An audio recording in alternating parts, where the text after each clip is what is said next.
Hello, folks, and welcome to your Monday afternoon WYDOT weather briefing. I'm day weather meteorologist Mark Huer. We'll be looking at dry and overall quiet weather conditions through tonight. For your Tuesday, dry, increasing areas of strong and gusty winds, mainly in central and southeastern Wyoming for the wind-prone locations.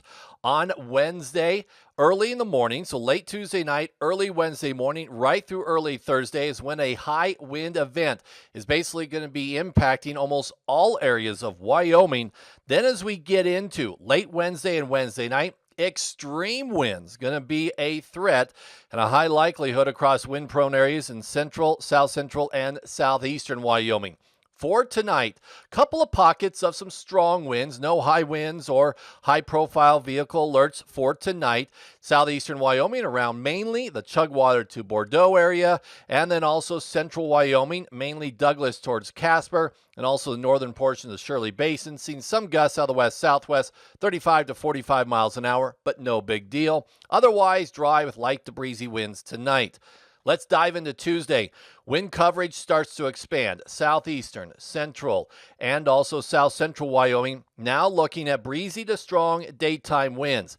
As we get into the evening and especially overnight hours, we'll be looking at gusts of 45 to 50. And after about midnight, we'll be seeing some gusts of 60 plus miles per hour in wind-prone areas. This goes for I-25 from about the Colorado state line north towards Bordeaux and Wheatland. I-80 between Cheyenne and Laramie. I-80 between Laramie and Rawlins, also South Pass, and the Cody foothills in Wyoming 120 between Cody and Meeteetse. Otherwise, dry, cool, and breezy conditions during the day tomorrow and the overnight hours. As a whole, Tuesday, still pretty good weather conditions and no huge impacts to light and high-profile vehicles until after about midnight Tuesday night. Wednesday, that's when high winds take over pretty much the entire state. Bighorn Basin, Wind River Basin, and Upper Green River Basin not going to be looking at as significant of impacts as elsewhere across the state.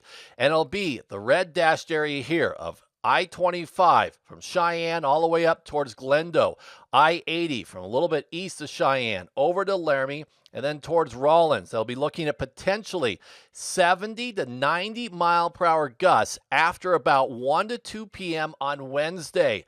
Light high-profile vehicles. That not only includes semi-trucks, but box trailers, campers, and big boats will have an extreme problem due to the gusty crosswinds. Should not be traveling as we get into late Tuesday and especially Wednesday through early Thursday.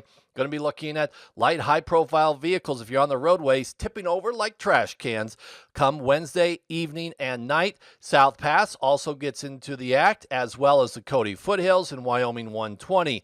Elsewhere, high wind event on Wednesday, especially in the afternoon and evening hours, with widespread gusts of 45 to 65 miles an hour.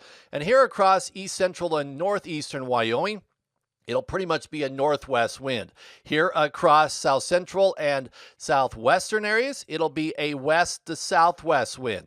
And it will be this shaded area here that after about 3 to 5 p.m. on Wednesday, you'll see gusts of 45 to 60. So expect significant impacts nearly statewide Wednesday with an extreme wind event as we get into Wednesday afternoon, especially evening and night. For these shaded areas here, light high-profile vehicles should not be on the roadways.